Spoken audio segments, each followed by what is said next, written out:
What's been going on with you?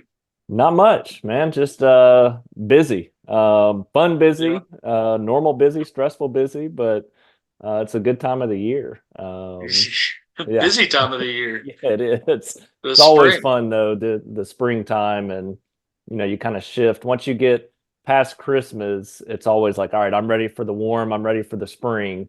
And Yeah. as you know, those early spring sports a little too cold, so now we finally started to hit that warming trend. Yeah. We get a little Yeah. bit of fun now.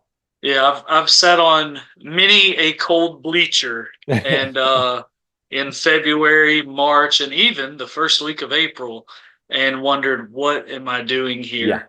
I was at a game one time. I think it was at Gardendale. I think it was an area game at the time. It was Hewitt Trustwell at Gardendale. And I think it was like literally for the region or for the area title. So it was April, but it was like the first Ooh. week, and it was a double header they played at night. And probably the whole like it wasn't playoffs, but probably 4:30 and 7, like the games typically are. And I was sitting up there in the bleachers and I was just shaking.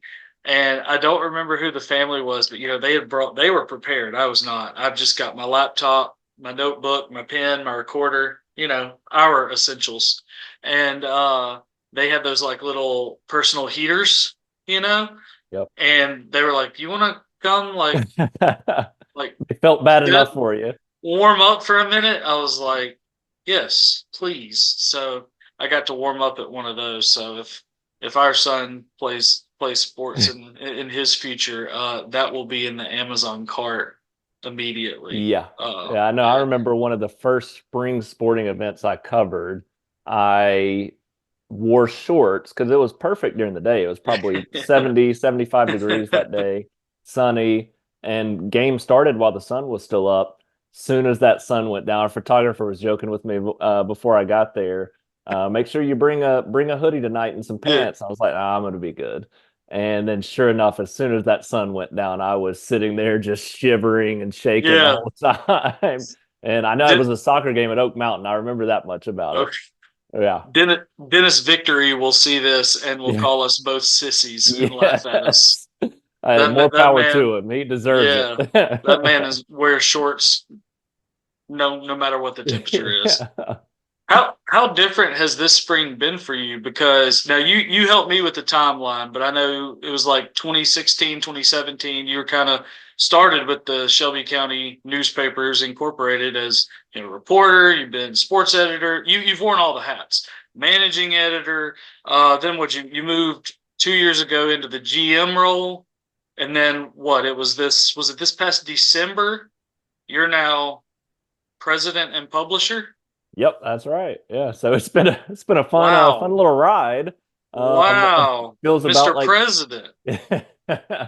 El What's that? Presidente, as they call me in the office sometimes, as a I nice little like. joke with me. So Yeah, I like that. Hopefully Dave Portnoy doesn't hear yeah, that. He might have some sort of yeah. copyright I on don't that. think I But have quite that standing, and definitely not that much luck when it comes to the gambling side of things right yeah, now too. no kidding. You could start You could start like your own pizza reviews throughout Yeah. Shelby County. That'd be Hey, cool. we've thought about it. We've thought about it, but That yeah, would be awesome. I don't think I'll ever be at a point where I can drop $1 million on one bet. So the day that I hit that, tell me Yeah, not to place $1 million on a bet. dude, he's been on such a run, having UConn, how he had them, and then obviously Scheffler this last week at the Masters. He's done well in the Yeah. last couple of weeks. What's the spring been like? I mean, you got that new position in December, like wearing a lot of different hats. What all is that involved for you, and how different is it? Yeah, I mean it's definitely different. It's a good different, and I'm very glad to have a sports editor in Andrew Simonson who is very good at what he does and takes all that off of my plate. And then a newsroom who started to really come along as well to take a lot off my plate. Because I mean I would love to be out at the sporting events and doing that 24/7. That's kind of always been my passion. But yeah, there's a lot more this year, and really the last year and a half, 2 years since taking on that GM role. But the publisher role, I've got more involved with our Clanton sister paper down in Clanton too. And it's just you're constantly like I used to be a person that could work, until midnight, 1 o'clock in the morning, and then pop Yeah, right back up at 4 or 5 o'clock and be good to go for the next day. Just because that sports side keeps you revitalized it and it's always does. refreshing and fun. But this one, I mean, you're up. I typically get started with my day about 6 or 7 at the latest when it comes to the actual workflow.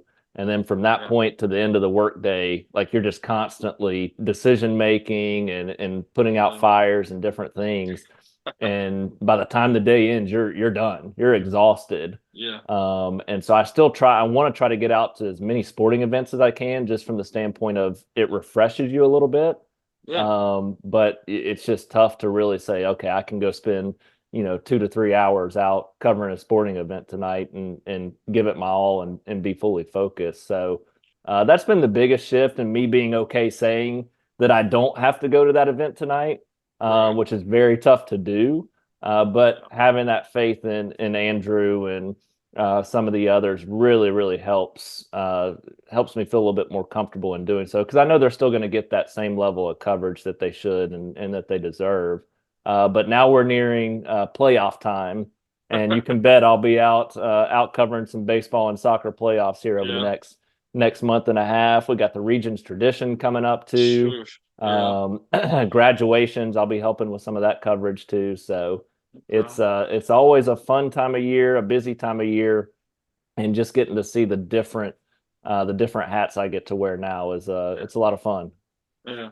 Did you ever foresee yourself in a role like this? No. What Very easy answer. what convinced you then? Like, because I mean, I started off a little bit before you, a little bit older than you, but I started off much the same way, where I was like, hey, the thing is sports. I'm doing sports. And then, I never took it to a GM or publisher role, but I did reporting, general assignment, and then did some sports editor type stuff, did some magazine stuff, and then ultimately just managing editor of newspapers. And at the time I was kind of the same way. I'm like, is this going to cut into how many games I get to go Yeah. to? Yep. And it did, but like for me, I know I developed a love for hyper local coverage. Some things you like more than others. It keeps you on your toes. There's always something different happening, but it's hard to go to some like school board meetings and council meetings that are just like a drag. But over time, you're like, stuff people need to know and stuff people want to know, and you have to do it. And so I developed that love there. Was there something that told you like, hey, this is for me. This is something I want to do. Was there something like that? Yeah, I think it's you kind of touched on it. It's the community aspect of it, and really diving into community journalism. I don't think there's anything more important than hyper local journalism. And you look at the national scope of things when it comes to newspaper, and Yeah. the thought out there is that newspapers are dying, and that may be the case for the big papers. When you look at the New York Times, when you look here locally at the Birmingham News, and now being focused only on AL.com, USA Today, all these bigger brands are starting to cut back on the print form of it. But for us, the big thing is if we pour into the local aspect of it and you're really focused on covering the city council meetings, covering the local schools, the local sports teams, you mentioned so many names, you get so many faces in there, and therefore businesses want to be behind that because people still enjoy that product. And while the digital side is very important for us and what we're kind of building the future toward, the paper doesn't go anywhere. Our special publications, our magazines, those things don't go anywhere because people still enjoy having that hard copy, that proof, that history Oh of yeah. my name was mentioned here. Yeah. And so that's really kind of that community aspect of it's what really drove me beyond just the sports side of it, which is still my passion. I always love sports at any level. It's what I thought I was going to do for my career is cover sports Yeah. for a living, and I had a blast doing it. But I had a turning point a couple years ago. with a program in Shelby County, and this was right before Daniel Holmes, our old general manager, left us, and I took part in Leadership Shelby County, and Kendall Williams will be excited that I'm going to give the program a shout out here as the executive director. But that program, in jumping into it and seeing what all is involved in the county as a whole, but from a leadership standpoint, all the different leaders in all facets of Oh life yeah, and business, and to see what makes it go is it was really neat to experience that, to meet a lot of people. And that's when I started to really, I kind of was rejuvenated with the job. right. Especially at that point, I was balancing as the managing editor, balancing a lot of sports because I was still the sports editor Yeah, too. And so I was balancing the sports side of it with the news side of it. Our newsroom had kind of diminished. It was easy to get burned out in sure. that situation. And then that program really revitalized me to really help me see, like, this is why I do it, because of all these people in the community that you talk with on a daily basis. You build those relationships, and you realize, okay, it is like it's an important job, Yeah, even though some may not see it as that. And right. so since that point, it's just been that same thing of trying to build those relationships and help people realize, like, we're here to help build on the community. And Shelby County is one of the fastest growing in the state. Yeah, Just highlight all the good things that are happening here. And you always have some negative news out there and different things that you have to cover. But for the most yeah. part, most of our city leaders, our school boards, our coaches, everybody does such a great job of working for something bigger than themselves. Yes. And I think that's the special part. And so when you really dive into it and you see that, you start to realize, the importance behind it, and you yourself feel like you're engrossed in that, and it's fun at that point. So now Yeah. it's almost like going to a luncheon and having conversations with people. I look back and I'll use Coach Latch as an example after last Yeah. week's news at Spain Park. But I look back at the conversations and the relationship that we built over the years from a coaching standpoint, and you're just taking that same thing from the sports side and transferring it into the community and news side. And it's fun. That the relationship Yeah. building and the community aspect of it is really fun because it's where we live. Right. And I think a lot of people forget that when you look at municipal elections, it's always the presidential elections that get the big voter Yeah. turnout, but your daily living, a lot of the Mhm. decisions, a lot of the things that are going to impact you the most are what happens in those municipal elections and who's running Yeah. your city and who's running your school board and different things like Yeah. that. And I think you really start to realize that, and that helps you grow a love for local journalism, but also your community as Yeah. well. Well, and I think that's where, you mentioned some of the like bigger newspapers, whether it be, a nationwide newspaper like a Washington Post or a New York Times, or truly even statewide with the Birmingham News. I'll say it, just the types of things they focus on with the resources they have, that they try to come at things in almost a clickbait kind of way. But to me, you're doing a disservice by that, by using that model, of course. But at the same time, like, you're doing your own self a disservice, because if you got hyper local, that's the stuff people want and that's the stuff people need. And you don't have to call it clickbait in terms of, that negative connotation that it has. Like, if I do a story on, something in Trustful, and the city council is going to spend, let's say, a couple $1 million on some project, everybody in Trustful is going to want to read that because it impacts them, like Hmm. immediately, right in their wallet, right in their checking account. Putting something out about the national election that, you're getting beat over the head with all over the place does them no good. They don't Yeah. want that from their local paper. They don't want that from their, necessarily, their statewide paper. They want to know what's happening where they live. And I think y'all do a good job of that. I think, the Starnes Media Group does a good job of that, and I think that's why both of those outfits are still really successful in a time that journalism can be tough. Yeah, and I mean, you look at you talk about Starnes and Kyle with sports, but their newsroom's really tight. They do a good job Yeah, with local community journalism.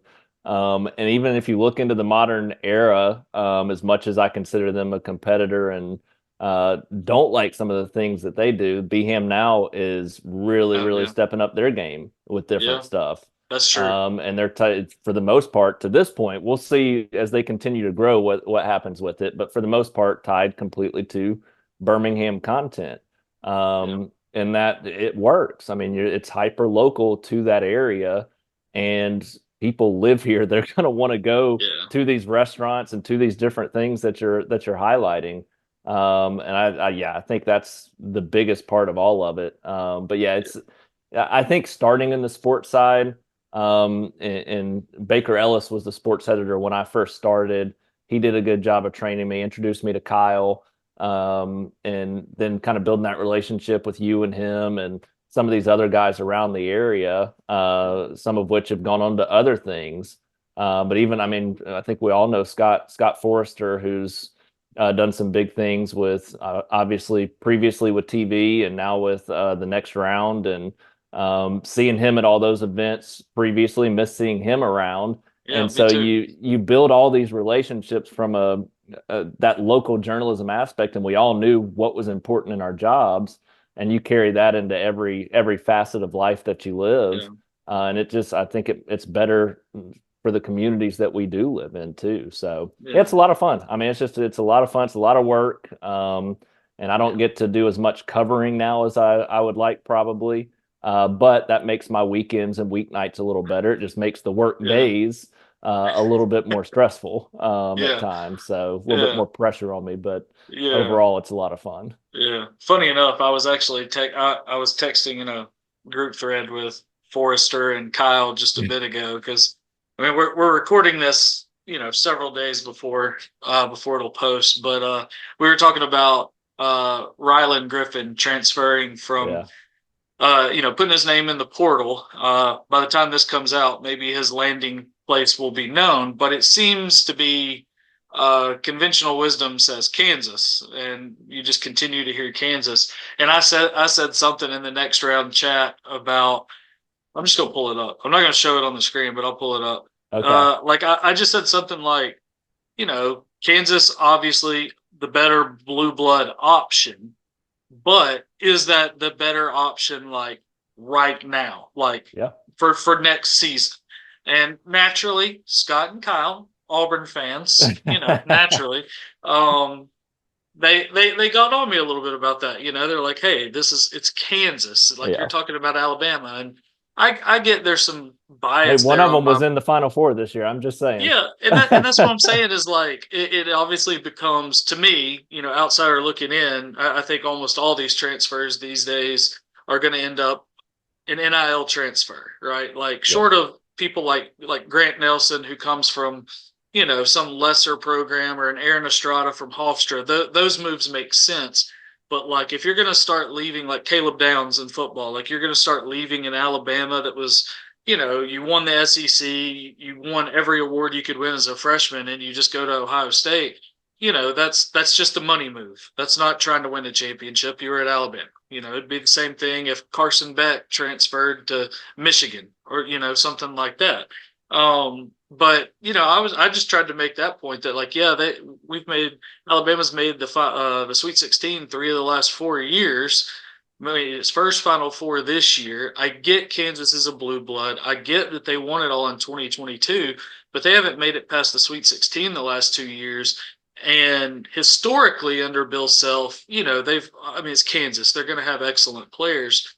But to me, that's been a program that really makes its money in the paint with the bigs.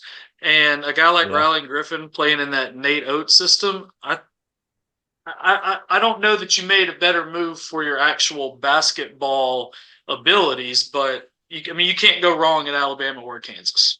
Yeah, well, I think that's the thing is next year, I mean, he would fit perfectly into the offense at Alabama. And I mean, you're right. Bill Self and Kansas, they typically run through that big man. And that's just historically what they've done. So going into that offense, I think that what he banks on is that there's going to be a lot of kicking out to him and popping up those threes. Yeah, But yeah, I mean, you look at that and Kansas and Bill Self. I mean, Bill Self, I think he's got a lifetime contract if I remember correctly. He must. Yeah. But I mean, you He's look been there a at while. what just happened with Cal in Kentucky. I mean, if he continues to get into the tournament and have all these great, talented teams that aren't making runs, I mean, at Yeah, that point, it gets tougher and tougher, and you start to hear a little bit more noise. But yeah, yeah, I mean, it is tough to turn down an opportunity to go to Kansas, right. especially when they're paying you a lot of money, I'm sure, I'm sure. and to play in one of the most historic arenas.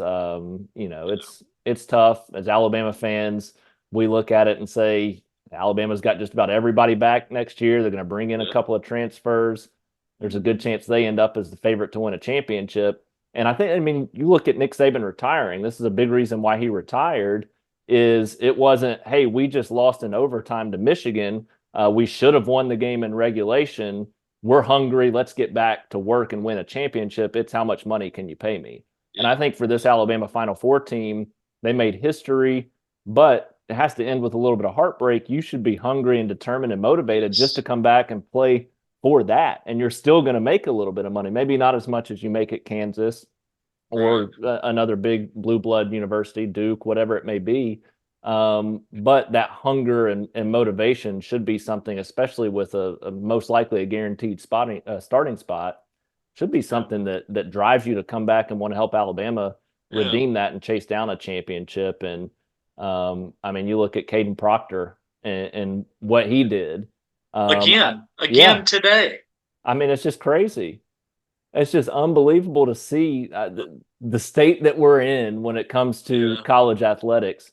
And I don't know. I mean, I think we've both kind of gotten off on a tangent here a little bit, but it's hard to tell. And it's going to trickle its way down into high Yeah. school too. I mean, it technically already has. And I think it's just going to get worse and worse at that level, which that's true amateur sports to me.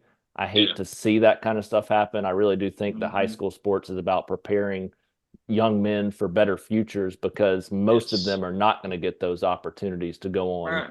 and play college athletics. So it's Yeah. more about the life lessons. College a little different. You're making money off of them. They deserve to get some credit Something. there. I Yeah. think there's a better way to go about it. Yep. But just the state that we're in, there's got to be something Yeah. done over Yeah. the Because next few that. years. Yeah. Because I mean, that's what I said when this NIL stuff was like first approved, and for high school kids, we're a state that's kind of surrounded right now by other states that have kind of approved NIL for high school kids, so it kind of just feels like a matter of time at some point.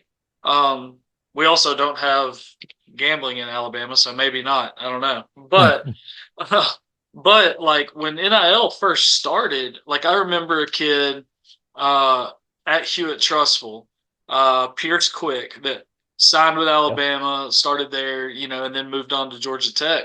I think one of his first NIL deals was with a local, like in Trustful, like food service where I you think you I know you remember could that. Yeah. Meals by Misty, and I was like, this is cool. To me, I'm like, that's what NIL is. Yeah. This is, he can use his name, image, and likeness, associate it with this business. The business pays him, whatever.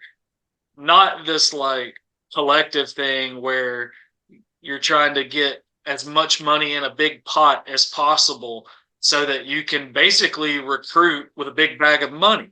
I Yeah. mean, the bag man is now a legitimate thing Yeah. for every program in America, and it's just it's not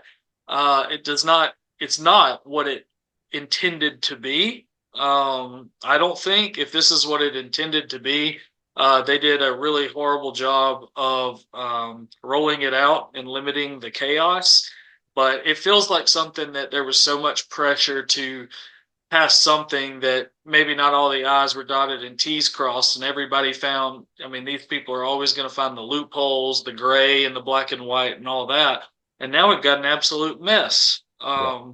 So I don't know what the answer is, but it's gross now. Like you start talking about, we're almost at the time of year where, I love baseball. I know you love baseball, so we're kind of in that from our, pro team standpoint. But you start to get into the summer months and you start thinking about August and September and who's coming back and early top 25s. And it's hard to keep up with like who's on what team because people are just Yeah. transferring left and right. We're Yeah. we're we're right on the heels of this last portal entry day where other people can leave again, and Think it's about think about the guys putting together the preseason college football magazines too. I mean, those things are normally out on stands in at the latest June. June, July, yeah, Yeah, and even the high school ones that we've been putting together the last couple of years, there's players that we have on other rosters yep, that end up at another school. oh And yeah, that's just, I mean, it's become normal. oh And yeah, that's just it's, I can't remember who said it, if it was Kirby or Nick, but one of the coaches saying they just basically want to know who's on their roster. Like I just want to yep, have set in stone. I want to know going into the summer who is on my roster so that I can start preparing for the season. And you just at this point, I mean, they can up and say, I'm not playing. I'm holding out. I'm yeah, going to go somewhere else next year, so I'm going to sit out this year. yeah, And it's you talk about the bag man. I think the big thing was, hey, let's find a legal way for everybody to get paid sure, because they deserve it. And you look at it like it is now, you really haven't created a level playing field. Now it's just whoever can pay the most money is still going to right, have the biggest benefit. yeah, And so I know we're headed towards super conferences with the SEC and Big Ten at some point. I think eventually they're going to set their own standards and rules behind it. yeah, And it's going to be more like an NFL model. So it's probably the way we're headed. I hope we can protect high school and make it, still what it yeah, should be. But I mean, heck, there's no telling at this yeah, point. It's yeah, it's shifting every day, and mhm, I mean, parents are going to have their kids playing where they think is their best chance to get into college, and yeah, college athletes. It's the first time they're being thrown hundreds of thousands of dollars.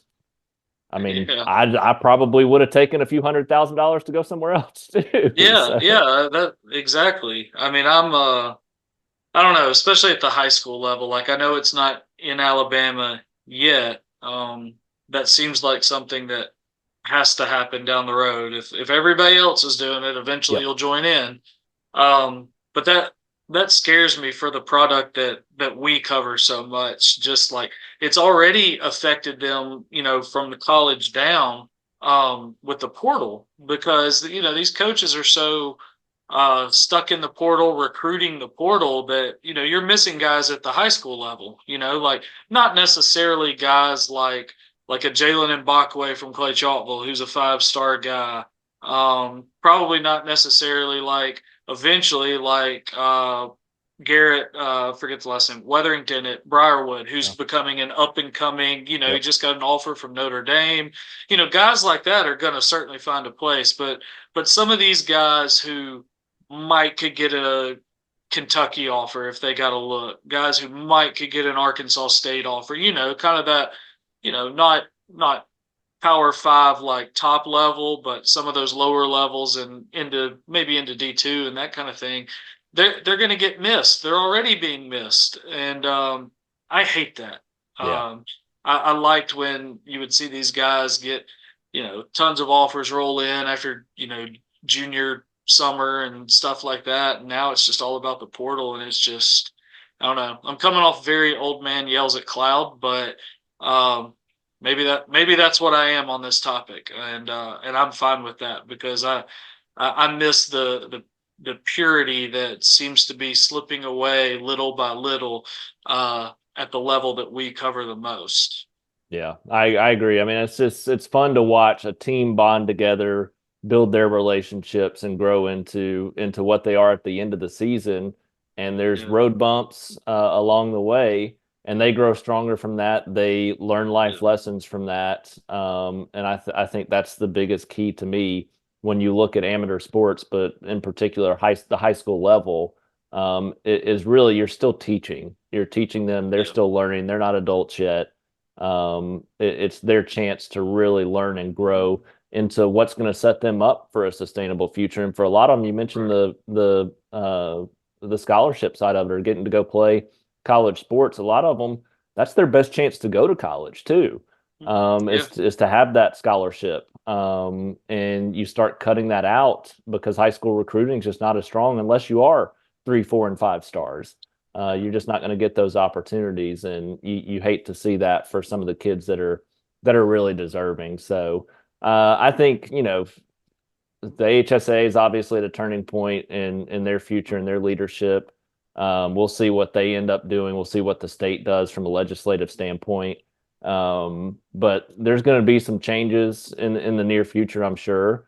I've said in the past that high school in Alabama is going to go to its own super conference level, to where you've got the Thompsons, the Hoovers, the Hewitt Trustvilles, the Auburns, the Central Phoenix cities of the world. They're all 7A schools, but they also have more money. They have more opportunity. They've got more places to live for kids to move in. And you look at that, and you're just almost going to have to set it up into different levels for them as well. That goes beyond just the classification standpoint, because a team like Chelsea or Oak Mountain, I mean, they're landlocked. Chelsea's a different situation. They're going back down to 6A, but they're going to be back to 7A at some point. Oak Mountain is in a situation where they're landlocked. They're not going to have too much more growth, and they shouldn't be competing against the likes of Thompson, who has some of the best recruits in the country. Hoover, same situation. And that's not to say they're not talented. They've got talented kids out there, sure. but they don't have the same numbers. Yeah, the And depth while the depth school is the size may key. be there, the football team size is not where it needs to be. Right. Yeah. So No, that's exactly right. That's why it gets so fun for us, I guess, during reclassification. yeah, When that Super Seven ends during a reclassification ends, when a reclassification season begins after the Super Seven ends, it becomes I've heard it referred to as silly season. You get everybody's looking at numbers. I saw a ton of numbers this past December from numerous people, and almost always the numbers from one person for a particular school did not match the numbers for the same school yep. from another person, Oh and yeah, it's just the rumor mill is enormous. And not to mention coaching changes, and we had several pretty big ones this go around. It makes for a very interesting time, because I think a school like I had heard during the rumor mill that like Spain Park, they've been a 7A school, that they were going to drop to 6A.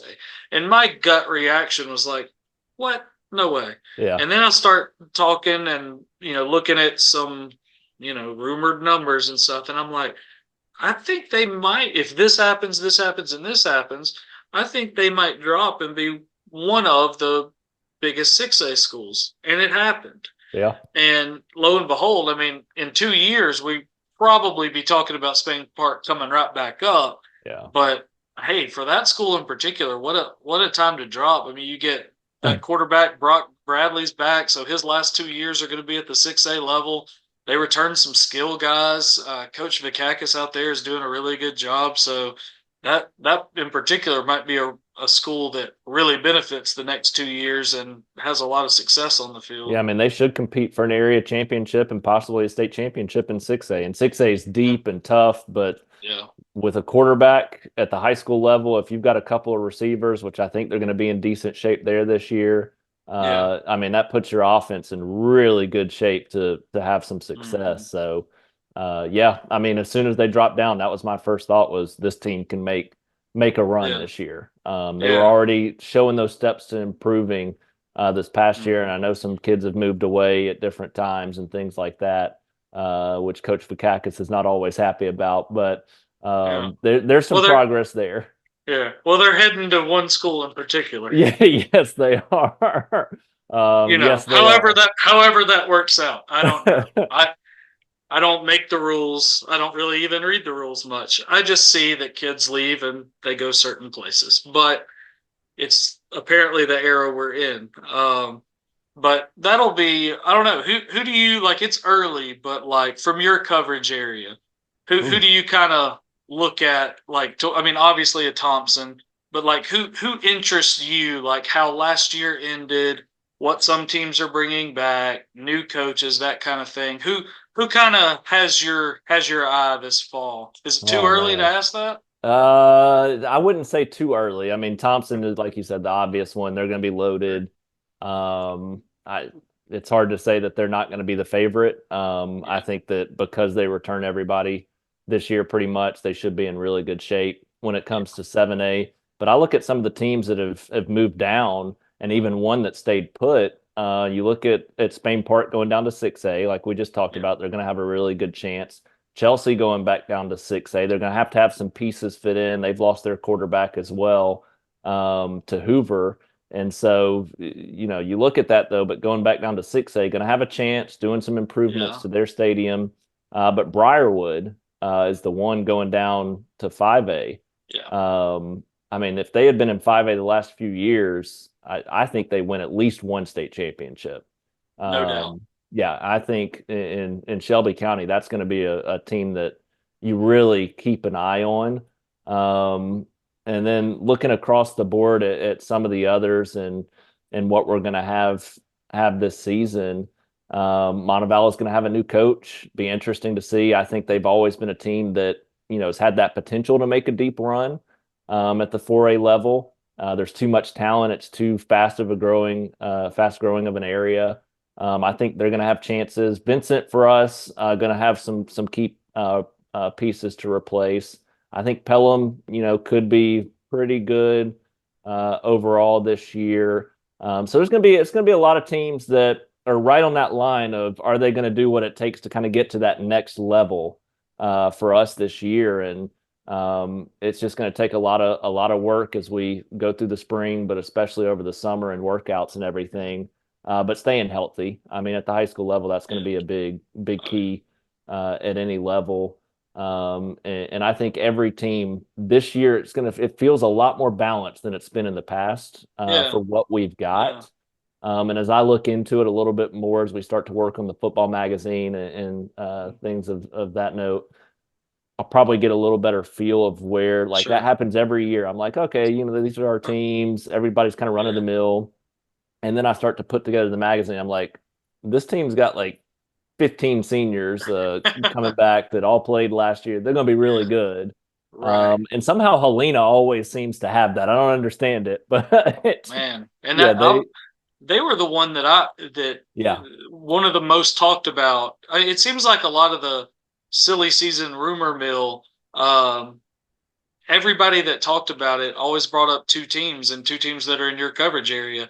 It seemed a foregone conclusion that Chelsea was going to drop, yeah, but a lot of people thought Helena was going to come up yeah. to 7. And I'm looking at the numbers now. Well, not the numbers, but I'm looking. I mean, they're the fourth biggest 6A school, so they were close. But I When that mean, was you the had last reclassification, they were the largest 6A yeah, team before yeah, that. And so yeah, I thought they were going to go because they've added more homes, and they hmm will eventually be a 7A oh yeah, school.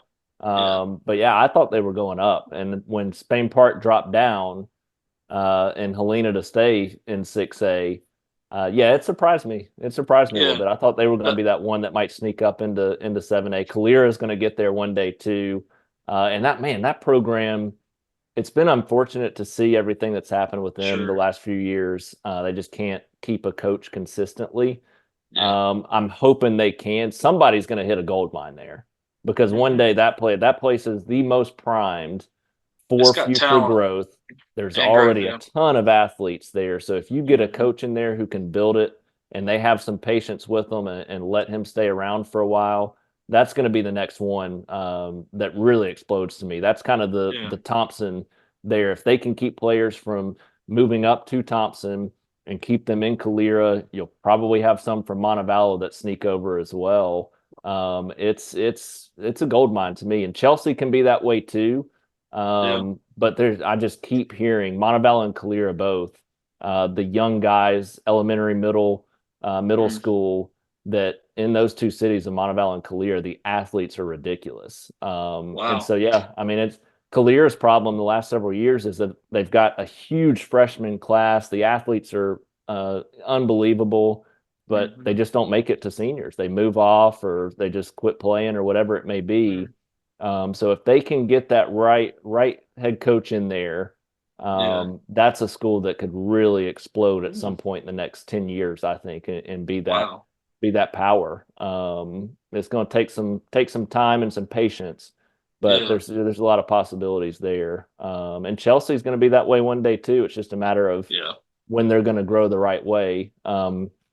They had their school system debate a couple years ago, and I know there's one highly profiled coach out there that would probably be at Chelsea right now.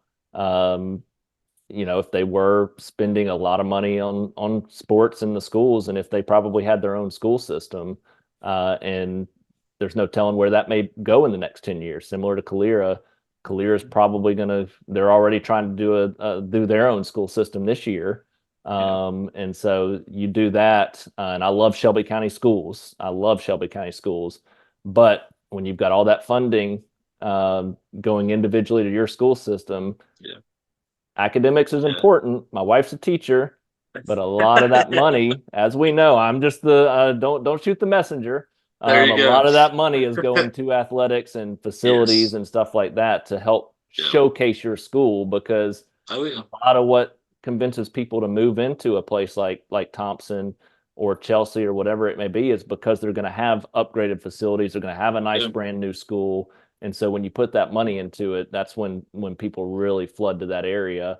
And then the academics tend to follow behind that pretty closely Yeah. too. So Yeah, it's all the. I mean, keep it up with the Joneses. I mean, yeah. there's a lot of truth in it, and that was nice to hear you kind of talk about that because I got the news side of Alec Etheredge Yeah, there. You see how it all connects though. that's right. Yep. Like you might come at it from a sports Well, side, that's but you've that's got the, you've got to have that community and that academic and council and money and bonds and construction, yep. all of that, and you get a full understanding about how everything in your city works. It's That's really that's valuable. the funniest thing about covering sports and then seeing Chelsea try to start their own school system, Yeah. and now Calera trying to start their own school system. They look up the road and they see Thompson's football stadium and their Oh high yeah. school, and they say, "Yep, that is we want that football facility. We want Yeah. that indoor facility. And Hmm. why do we want to share money with all of these other schools if we Yeah. can just get all that tax revenue in our city to go directly to our Yeah. schools?" And it's got to be Yeah. the right plan to make that happen. And Shelby County Mhm. Schools is the best. This kind of fluctuates between them and Madison, the best county school systems in the state. But Shelby County is literally one of the top school systems in the state when it comes to a county school district. And they do a ton and as much as they can do. But they've got to disperse it among several schools and be fairly balanced as much as they can. And they've got now one 7A in Oak Mountain, but Chelsea was just previously there too. So it's a lot. It's a lot on them, Yeah. and it's going to be fun to see. Fun for me to see how it all plays out. Maybe not Yeah. fun for all those that are involved in making the decisions and Yeah. Well, dealing with them. So well, and it's trustful. I've covered maybe it's been two or three times, probably yeah, twice. Ad valorem tax increases. Your property tax. They fund a lot of stuff like that for yep, your own city school system. A percentage of that goes directly to the schools. Trustful's gearing up to do it again to build another fourth elementary school in the city, and convincing people to pay more is always hard. yep. Nobody likes taxes. We would all dump the tea in the river if we could, just like in 1773. But like I look at that stuff, having covered it. I don't want to pay more taxes to anything. Yeah. But like I look at stuff like that as such an investment in where Mhm. you live, and when you really break it down, on the value of a home, it's not insane when you break it down per month. I realize some people are strapped and they've got things budgeted, to the quarter, but it's going to make your property value increase. Your Yep. kids, their kids, whoever is going to get a better education. There are going to be more opportunities. You're going to attract more people. It's a starting point to making your city better, and obviously your facilities at schools, your academics better, all those different things. It kind of permeates everything within a school system. So Trussville's about to do that again. They're going to build a new softball complex, which Kyle Parmley will be thrilled about. Um, He may camp they're out there. he may camp out there. They're almost done with their football indoor. It's massive. It touches the clouds. And then Clay Chalkville just said they're still part of the Jefferson County system, but I think they're preparing. I was surprised they didn't get up to 7A this year, honestly, and they're one that you see different numbers on, Yeah. during silly season, and they're the third largest 6A school, just ahead of Helena and behind Spain Park, and they're preparing for 7A, the next classification, because I think they'll be there because they have had room to grow out there, but almost strictly residentially. Like what I like about Clay and Chalkville is that not a lot changes. There's not a ton of new development or buying up tons of land to put in commercial stuff. There are houses, there are apartments, there are places to live. So it's a massive place with a lot of athletes in a lot of different sports, and they're about to that they've unveiled some early plans to build a new football stadium first, and then what they're going to do is tear down the current stadium, and that's where the new high school will go, kind of up on the hill behind the current school where the football field is, and then they'll tear down the current school and probably make it into more parking and whatever else.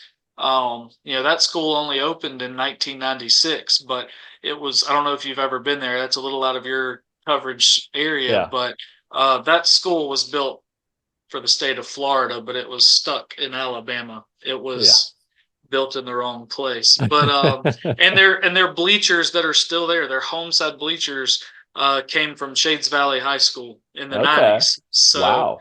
They gave them those, and so they're about to try to have something new and work towards something new as they probably move up to 7A. So I think we're going to see that at a lot of these, I mean, almost all these schools, statewide, whether it be a new high school, whether it be an indoor facility, whether it be a new stadium, all those different things. I think we're going to see, a lot of bricks and a lot of concrete over the next decade in the state of Alabama. Yeah, I mean, you look at a place like Moody, and what they've done with Jake Gaines there.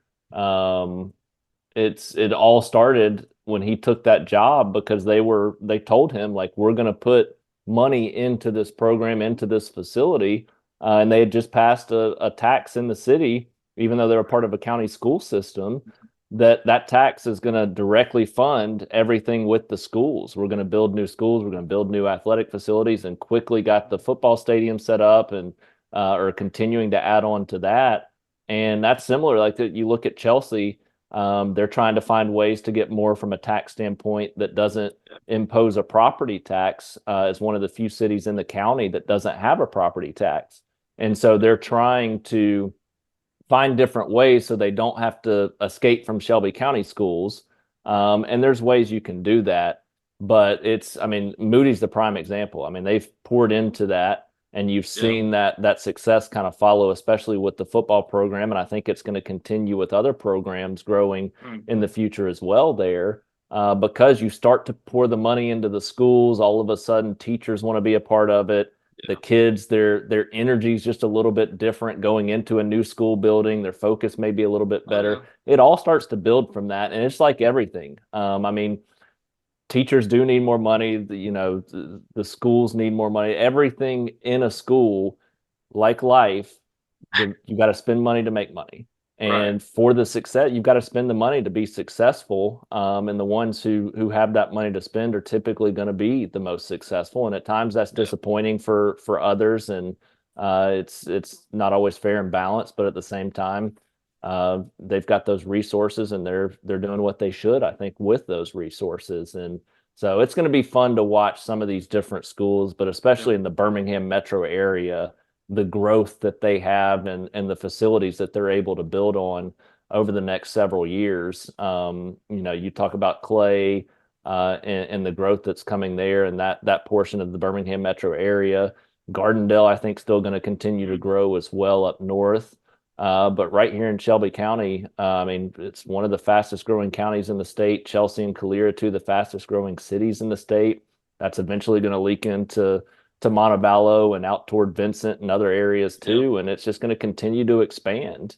And that's going to be huge to watch how these schools and the school systems and the athletic departments handle all that moving forward, Yeah. because it's set up for a good future if everybody does things the right way.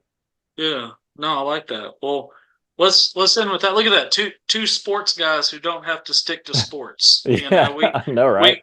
we we've learned from some news side of things. You in leadership, Shelby County and stuff. I've done some stuff with the leadership people here. I haven't gone through Okay. the class, but I've done some history stuff and some writing and stuff like that for them. But yeah, so that's cool. Well, So what? Go two ahead. quick takes from you. Okay. One, the shot clock in high school basketball in Alabama, and Love it. two, Scotty Scheffler and the Masters, because I know we're both big golf fans, big Okay. Masters fans. So the So two takes on that. so my take on shot clock is finally, and Good answer. I like the way that I think I like the way they're rolling it out too. Yeah. Like, you know, you can use it in non-area regular season games. They're going to collect some sort of data from it, some thoughts, see how it goes. I talked to very briefly to some coaches about it, and they basically said the same thing. Finally, yes, we're Yeah. definitely going to utilize it, that kind of thing. So this coming winter, just freelancing now, I'd love to find some games to go to where they're using that and just see how it goes and Yeah. kind of feel it out. Go to some, girls games that are going to use it, go to some boys games that are going to use it, and just see what the difference is. So I'm all for it, and I hope it goes so well that come next year we're talking about shot clock for every game, Yep. regular season, area, all through the playoffs, all through the state. It sounds like you lean the same way. Yes. Oh yeah. I've Yeah, watched enough passing around with 5 minutes left in my lifetime to yeah, to yeah, be okay with the shot clock. yeah. There It's was a much needed. when I was in high school. I'm not gonna say the school, but you would know it. There was a school that was their deal. They would Hmm. play like the first few possessions, and because they were a good team, they had a good record. But they would play the first few possessions, pretty hard. Either get to the foul line, make some buckets. They get to. It was almost like they were trying to get to a certain point total, and then they just held. Yeah. And you would have high school basketball games that ended at 20-18, or 22-12. And it was just like this, like I went to some of those games in the student section, and it was just like, what are we even doing here? Yeah. So very excited about that. And then the Masters, uh, I picked Scotty Scheffler Okay. because that was The easy he's the, choice. he's the Yeah. number one player in the world, and he's already been on a heater this year, so it was like Scheffler. Uh, it's maybe the first year in about a decade that I finally got off of picking Rory McIlroy. Oh I've gosh. I've I've picked him every year out of some sort of sick service to my fandom of wanting him to get that grand slam. But I've picked him every year just like from my heart and not with my head at all. Because if I was picking with my head, I would never pick Rory to win the Yeah. Masters. And so this year I was like, I'm gonna pick Scotty, and I picked him in the Farm Links Yeah. Facebook thing, and so I got my free round again. So I've gotten off Rory, so I'm finally back on the winning train. Got to get my free round in up at Farm Links, but the dude's just dominant. I Yeah. will say, like I love Scotty Scheffler. I like the guy. I like him off the course. I like the things he says. I like his approach. I like the things that he's not scared to talk about in the media. Um, but I am one of the biggest Max Homa fans that you will ever meet. Okay. And so, admittedly, I was sad that he couldn't quite break through, but this was his first time really contending Yeah. like to that level in any major. And he'll be back, and he's going to get one of these things one of these days. Whether it be the Masters or something else. I wouldn't be surprised if he takes home, the PGA Championship or something like that this year. Yeah, and one of the reasons I asked about that, because kind of like you, I love Scotty Scheffler. Does everything right. Yeah, Great golfer. It seems like every shot, it's going to be perfect. But there was something missing about this Masters, and there's just something missing with him that I want a little bit more of. And I finally yeah, saw it as he's about to walk off the 18th green for the first time all week when he yeah. gives that big He fist gave it. pump and Yeah, showed some emotion.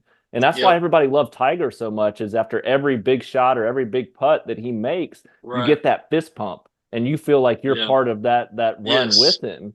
Hmm. And with Scotty, just like I know he's going to do well. I'm cheering for him. He's a nice guy.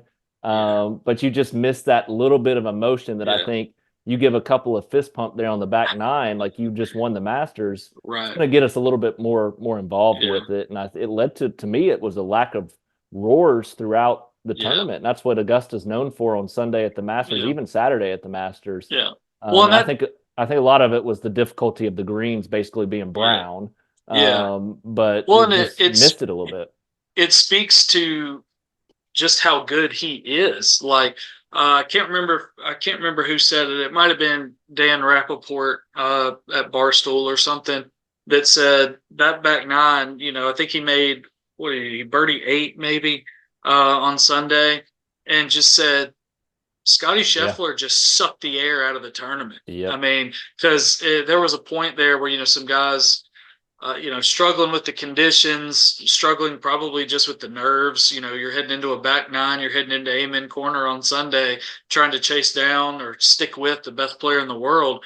And I mean, Scotty is he's cool, calm, collected, but make no mistake, he is a cold blooded assassin on the golf course. Yep. And I would love, because I'm with you, I would love to see a little more rah rah in it.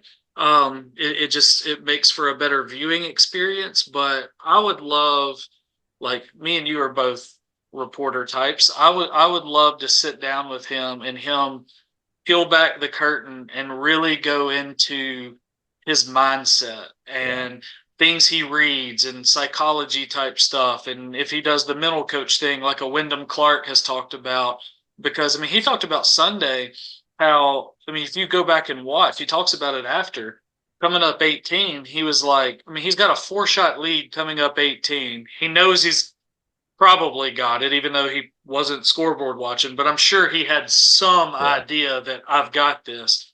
And he said, I didn't even, take my hat off to, Yeah. how guys tip the crowd. He said, I was keeping it down because I didn't, no disrespect to the patrons or anything, but he was like, I want to be solely laser focused on what I'm doing, literally block out all the noise. And you hear people talk about that in any sport these days, and it's kind of become cliche because it's said so much.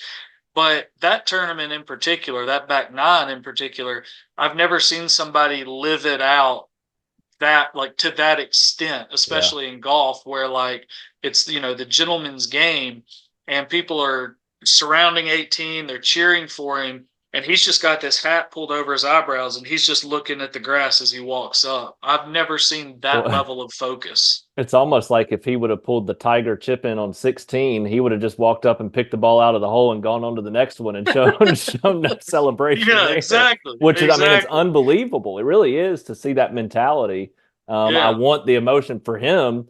He doesn't right. need to change who he is because it's No, working. it's But working. man, I want to see some fire out of him because I think Yeah, he's got a chance to really turn into one of the best to ever do it. yeah, I mean, already at two majors, two players. I think he's going to win at least one more major this year.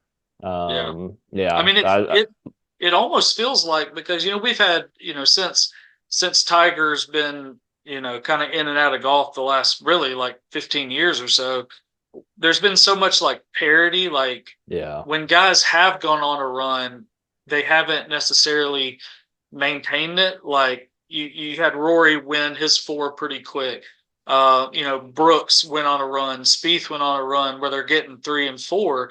But over the course of 15 years, they'll win 3 and then almost not disappear, but they can't quite get over that hump again. He feels like that guy that can do it, and he's played so well this early. I mean, there's still like 4 months, 5 months left in the real PGA season that, he's about to have his first child. I feel like with that much parity outside of him, I feel like he could take the rest of the year off, be a full-time dad, and still win Player of the Year. I mean, because he's won the Masters, he's won the Players. I forget, he won something else maybe and finished second somewhere. Like, he's already made like $5 million on course in 4 tournaments. Like, unbelievable.